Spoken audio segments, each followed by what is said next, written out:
The Thunderbolts. I don't like Bucky having pretty hair like that. It just okay. I kind of do like it. Is the MCU back? Have they gotten over their quality slump? I have to say, I'm a sucker for superhero stuff and MCU stuff, so I eat it all up. I am behind though. I actually had to skip ahead a few to see this movie. Yeah, it's awesome. It's fantastic. This is probably one of the better written Marvel movies. If you get nothing else from it, the story's better. It's on the nose. I don't want to ruin too much. I'll just say, it's not. It's pretty straightforward. And in some ways, you might find that dull, but for the most part, this movie's fantastic. Talks about some real human topic, and it's just really fun to see. Review over for all of you that just left. For the rest of you, let's talk about it. Might be some spoilers. I don't know. Get ready. Okay, so for the MCU movies, I have not yet seen Guardians of the Galaxy 3, The Marvels, and the Captain America movie. Now, as far as the shows go, I think that's something else. That's extended stuff, except for maybe Loki. I feel like for all of you out there who are been behind like me, if you want to get back into it and get the feel of it again and the swing of things, either this one or the latest Captain America movie. And the only reason why I say that is these two movies are probably the most directly connected together. And it seems like it's kicking off a new era, these two films. I can't wait to see it. I can't wait to see Captain America Brave New World. As I digress, interesting. Yelena Belova, Florence Pugh. She's definitely at the center of this film. Absolutely. You could say this is Florence Pugh's Thunderbolts movie. You could argue without her, there wouldn't be a good movie here. She has a gravity to her. She has a connection within her. You feel her emotions very well.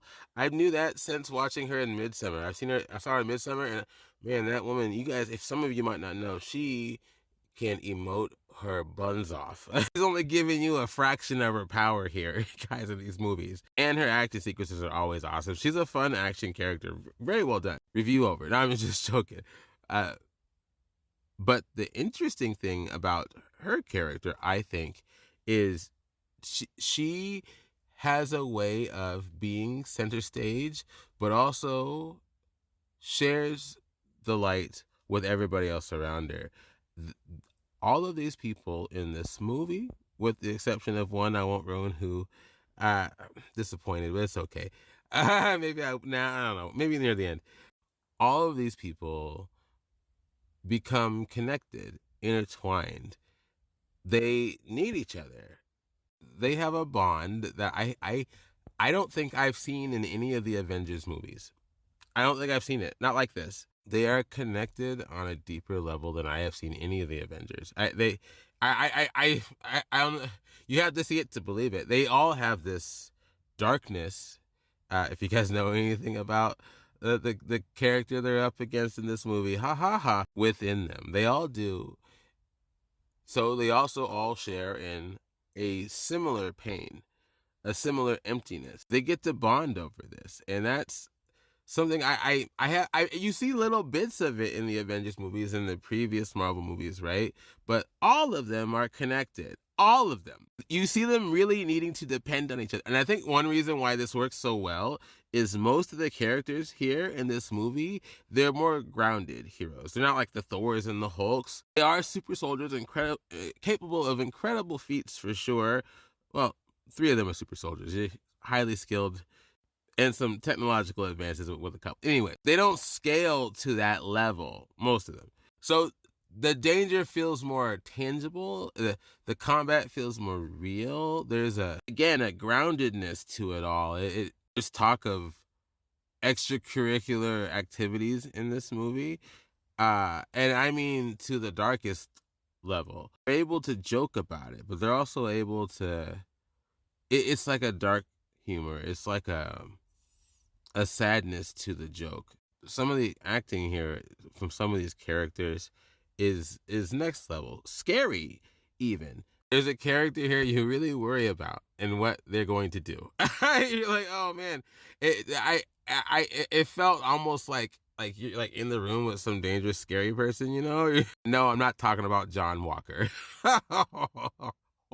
Even his character was awesome. I know there's a debate about him and if he's a good Captain America or whatever. And I'm gonna be honest with all of you right now. John Walker, I think, is way better as his own person. I don't think he needs to be Captain America. I like that he has this deep need to fill those shoes. It helps the tragicness of his character, right? He's always never going to live up to Steve, right? Really, nobody is, in case we're all wondering. But they don't have to. They are their own people. You see that in Sam. Again, I still gotta see Brave New World. I'm very curious. You see that in Bucky. You see that in John Walker. These guys, these super soldiers, Red Guardian. I don't know if I include him. We're not including him. I'll say why in a moment. They all are either pressured or desired to live up to that Captain America, but they're not that. And when they embrace themselves, they are better. All of them, including John Walker. He's better as John Walker, as U.S. agent. I don't like that name. As corny as that name is, he has his own legacy, and he gets to step into it here. I really enjoy complicated characters. Yeah, he's a butthole for sure, but you see him wanting to do good, and in my book, that's a start. Okay, Red Guardian. Why I don't include him with the rest of the Captain America people is because he's kind of he's not really in that, right? He's just kind of off to the side. He wants that, but it's never been there. But in a way, he is also trying to fill those, not necessarily Captain America shoes, but the Russian counterpart to that. He really wants to be as legendary as Captain America, but for his own people. Is he a deadbeat dad? Yes. What he did to Yelena and Natasha was horrible. However, in a weird way, like if he didn't do that, they wouldn't be where they are today. I know. Just think about it. If you've seen Thunderbolts, if you've seen all the movies with Nat in it, right? It's weird. They have contributed to big things. And if they haven't been there, their presence would have been missed for sure. Interesting. For the glory. Anyways, I don't know how to conclude that thought except for the word interesting. Okay, and if you're wondering about Ghost and Taskmaster, okay, I'm gonna get into more spoilers now. Now I'm just gonna say whatever, so you should leave if you don't want to hear it. Okay. I like Ghost. I think she's awesome. She's a bit more of a side character than the rest, just a little bit, but they do enough with her where it's cool. Still like her character. I think she's got a really cool ability. She uses it very well. Taskmaster, oh, they did that girl dirty. They did her so dirty. She didn't deserve how cold they did her. They did her so bad. Out of all these characters in this movie, spoiler time. You're hearing me. You should leave if you don't want to hear this. Of all these characters, she's the only one that died. Only one dead, and I mean like near the beginning. Didn't expect that. I was shocked. I was appalled. I'm not saying like she was an awesome character, but I liked her potential, and in this movie, they were showing that potential. She seemed very interesting, and then they kill her. Yeah. Okay. And last but not least, we get to talk about you know who, Bob. I'm having a hard time choosing my favorite character. My wife, she chose Bob. I understand why. I really do. Bob is, out of all of the characters, he's the scary one I was talking about. Bob, his emotions are so erratic. It's crazy because he's on that funny candy, along with other things in his life, a lot of tragic stuff happening.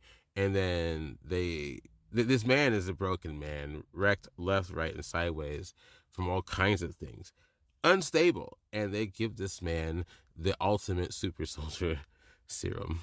And you feel it building up in him. And there's a point where he shows what he can do, and it's terrifying because he's not there in his head. He's nice, but he can also go off. The only way they could beat him was by talking him down. That's how they beat him, which is in the comics. Hey man, it's okay. We're all here together. We're all friends and family. He is my favorite character too, though. All right, anyways, let me know what you think. Let me know in the comments. Like, share if you like it. And yeah, we'll talk later.